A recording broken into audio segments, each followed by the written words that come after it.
यार दोस्तों, स्वागत है आप सभी का आपका अपने चैनल वीके ऑनलाइन क्लास में। तो आज की इस वीडियो में हम लोग बात करने वाले हैं सी टेट के प्रैक्टिस सेट क्रमांक 11 में, जिसका विषय है सीडीपी। तो इसमें दोस्तों कुछ महत्वपूर्ण प्रश्नों को हम लोग देखेंगे जो कि आगामी एग्जाम के लिए अत्यंत महत्वपूर्ण है। तो दोस्तों बिना देरी के वीडियो को स्टार्ट करते हैं।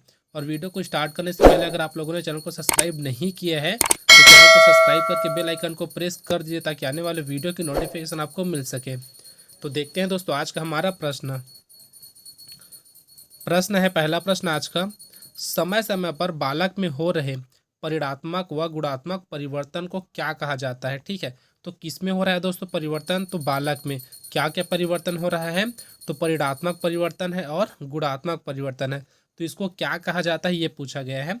चार ऑप्शन हमको दिया है और जो इसका आंसर हो जाएगा दोस्तों वो हो जाएगा ऑप्शन सी, अर्थात बाल विकास कहा जाता है। अगला प्रश्न है विकास कैसी प्रक्रिया है? तो ए दी है सरल, बी गतिमान, सी गुणित और डी है मंद। तो जो विकास है दोस्तों वो कैसी प्रक्रिया है? तो वो गतिमान प्रक्रिया। ठीक है, तो ऑप्शन बी हमारा यहाँ से सही हो जाएगा। अगला प्रश्न है जन्म से 6 वर्ष तक की अवस्था क्या कहलाती है? तो जन्म से 6 वर्ष तक की अवस्था को हम लोग किस नाम से जानते हैं दोस्तों? और वह नाम है शैशवावस्था के नाम से जानते हैं, अर्थात ऑप्शन डी हमारा यहाँ सही हो जाएगा। अगला प्रश्न है चौथे नंबर का प्रश्न है किस विद्वान का मत है कि बालक प्रथम 6 वर्षों में बाद के 12 वर्ष से दुगुना सीखता है। ठीक है, तो अच्छे से पढ़िएगा दोस्तों, क्वेश्चन को क्या बोला गया है? प्रथम 6 वर्षों में बाद के 12 वर्षों से दुगुना सीखता है। तो किनका कथन है? तो इनका आंसर हो जाएगा दोस्तों ऑप्शन सी, अर्थात टर्नर का कथन है।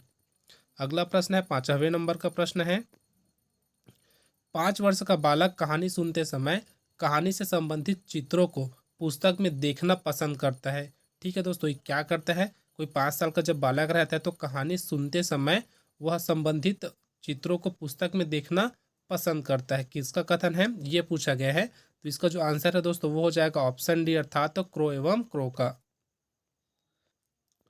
अगला प्रश्न है किस अवस्था में बालक की रुचि में निरंतर परिवर्तन पाया जाता है? चार अवस्था हमको यहाँ पास दिया गया है दोस्तों, बताना है किस अवस्था में निरंतर परिवर्तन पाया जाता है। इसका जो आंसर हो जाएगा दोस्तों वो हो जाएगा ऑप्शन सी, अर्थात बाल्यावस्था में। अगला प्रश्न है बाल्यावस्था को संवेगात्मक विकास का अनोखा काल किसने कहा है? ठीक है दोस्तों, किसने कहा है ये पूछा गया है। तो क्या कहा है? तो बाल्यावस्था को संवेगात्मक विकास का अनोखा काल। तो किस मनोवैज्ञानिक के अनुसार है दोस्तों ये बताना है। इसका जो आंसर हो जाएगा वो हो जाएगा ऑप्शन ए, कॉल तथा ब्रूस के अनुसार। अगला प्रश्न देखते हैं, तीसरे नंबर का प्रश्न है, अर्थात ये टोटल 8वें नंबर का प्रश्न है, लेकिन दोस्तों 5-5 के सेट में है पर पेज में।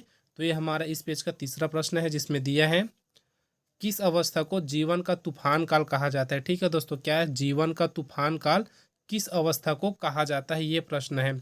इसका जो आंसर है दोस्तों वो हो जाएगा ऑप्शन बी, अर्थात किशोरावस्था को जीवन का तूफान काल कहा जाता है। अगला प्रश्न है बाल्यावस्था को प्रतिद्वंद्वात्मक समाजीकरण का काल किस विद्वान ने माना? तो किस विद्वान ने माना है? तो इसका जो आंसर है दोस्तों वो हो जाएगा ऑप्शन बी, अर्थात किर्क पैट्रिक ने माना है।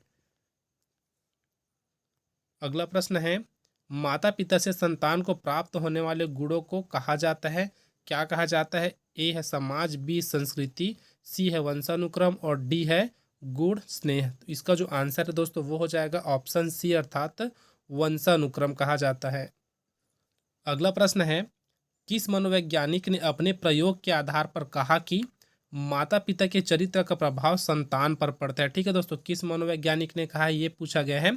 तो इसका जो आंसर है दोस्तों वो हो जाएगा ऑप्शन सी, अर्थात डगडेल। देखते हैं दोस्तों अगला प्रश्न क्या है। अगला प्रश्न है आधुनिक मनोविज्ञान के जनक। ठीक है, तो हमको बताना है चार ऑप्शन में आधुनिक मनोविज्ञान के जनक कौन है। तो कौन है दोस्तों आधुनिक मनोविज्ञान के जनक? वे है विलियम जेम्स। तो इनको क्या कहा जाता है? तो आधुनिक मनोविज्ञान के जनक के नाम से जाना जाता है विलियम जेम्स को।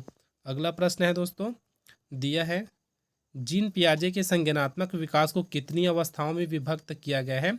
ए है 4, बी है 6, सी है 3 और डी है 5। तो कितनी अवस्थाओं में विभक्त किया गया है? इसका जो आंसर है दोस्तों वो हो जाएगा ऑप्शन ए, अर्थात 4 अवस्थाओं में विभक्त किया गया है।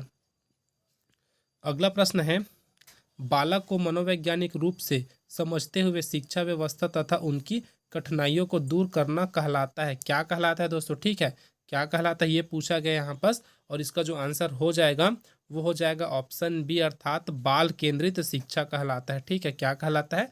तो बाल केंद्रित शिक्षा कहलाता है। अगला प्रश्न है,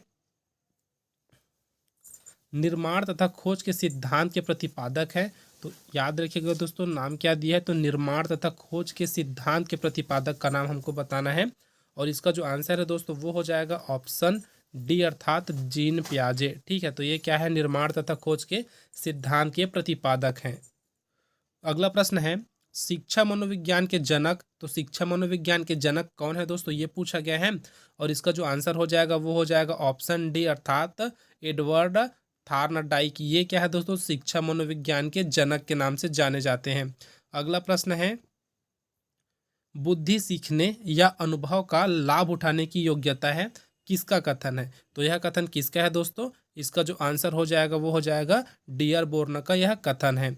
अगला प्रश्न देखते हैं दोस्तों, दिया है द्विकारक सिद्धांत के प्रतिपादक हैं। तो द्विकारक सिद्धांत के प्रतिपादक कौन है? इसका जो आंसर है दोस्तों वो हो जाएगा ऑप्शन डी, अर्थात स्पीयरमैन। तो ये क्या है दोस्तों? द्विकारक सिद्धांत के प्रतिपादक हैं। अगला प्रश्न है दोस्तों, दिया है किस विद्वान का मत है कि बुद्धि जन्मजात प्रवृत्ति को अतीत के अनुभव के प्रकाश में सुधारने की योग्यता है। ठीक है दोस्तों, बताना है कौन मनोवैज्ञानिक है जिनका यह कथन है। ठीक है, कथन एक बार फिर से पढ़ते हैं, बुद्धि जन्मजात प्रवृत्ति को अतीत के अनुभव के प्रकाश में सुधारने की योग्यता है। किनका कथन है? तो इसका जो आंसर हो जाएगा दोस्तों वो हो जाएगा मैकडूगल का। ठीक है, ऑप्शन भी हमारा यहाँ सही हो जाएगा। अगला प्रश्न है, बहुकारक सिद्धांत के प्रतिपादक है। इससे पहले हम लोग क्या देखे हैं दोस्तों? द्विकारक सिद्धांत के प्रतिपादक। अब है बहुकारक सिद्धांत के प्रतिपादक कौन है, यह पूछा गया है। तो इसका जो आंसर है दोस्तों वो हो जाएगा ऑप्शन बी, अर्थात थार्नडाइक। अगला प्रश्न है, व्यक्तियों के भाव को व्यक्त करने का माध्यम है। तो कौन सा माध्यम है दोस्तों? क्या शिक्षा है, या फिर प्रौढ़ शिक्षा है, या फिर लिखना है, या फिर भाषा है? तो कौन सी इसका आंसर हो जाएगा दोस्तों? जो इसका आंसर हो जाएगा वो है ऑप्शन डी, भाषा। तो भाषा के द्वारा हम लोग क्या करते हैं दोस्तों? अपने भाव को व्यक्त कर पाते हैं। अगला प्रश्न है, बहुबुद्धि सिद्धांत के प्रतिपादक है। तो कौन है दोस्तों बहुबुद्धि सिद्धांत के जो प्रतिपादक है? उसका आंसर हो जाएगा दोस्तों ऑप्शन ए, अर्थात हार्ड गार्नर। तो ये क्या है दोस्तों? बहुबुद्धि सिद्धांत के प्रतिपादक हैं। अगला प्रश्न है दोस्तों, थार्नडाइक ने बुद्धि को कितने प्रकार में विभक्त किया है? तो कितने प्रकार पूछा है। ठीक है, कितने प्रकार में विभक्त किया है? तो इसका जो आंसर है दोस्तों वो हो जाएगा ऑप्शन सी, अर्थात 3 प्रकार में विभक्त किया है।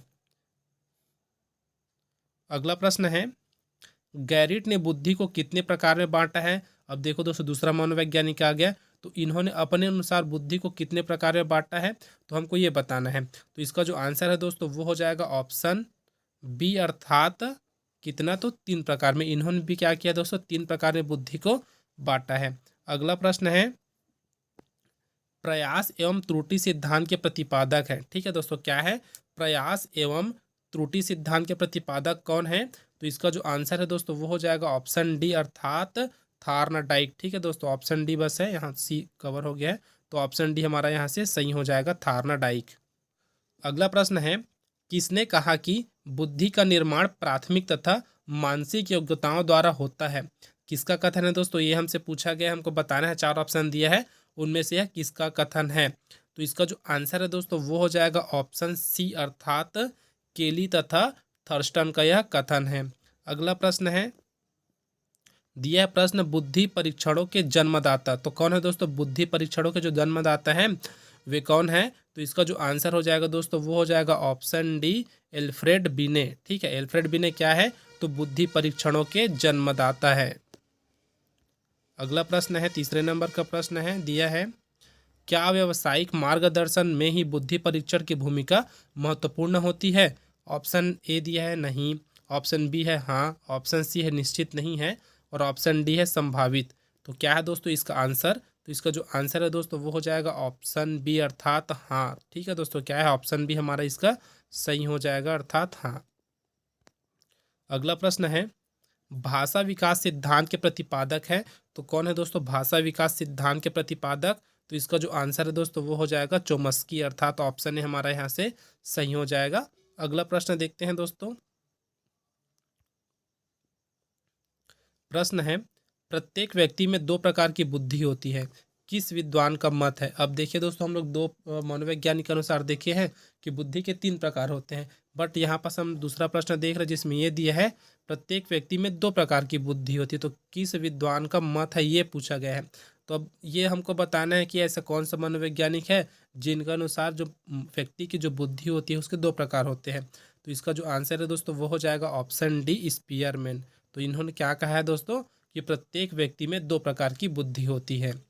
तो दोस्तों आज की वीडियो में बस इतना ही। वीडियो अगर आपको हेल्पफुल लगा तो वीडियो को जरूर लाइक करें, साथ ही अपने दोस्तों में जरूर शेयर करें। अब मिलते हैं दोस्तों अगले वीडियो में कुछ इसी प्रकार के प्रश्नों के साथ, और इस वीडियो में बने रहने के लिए आप सबका बहुत बहुत धन्यवाद।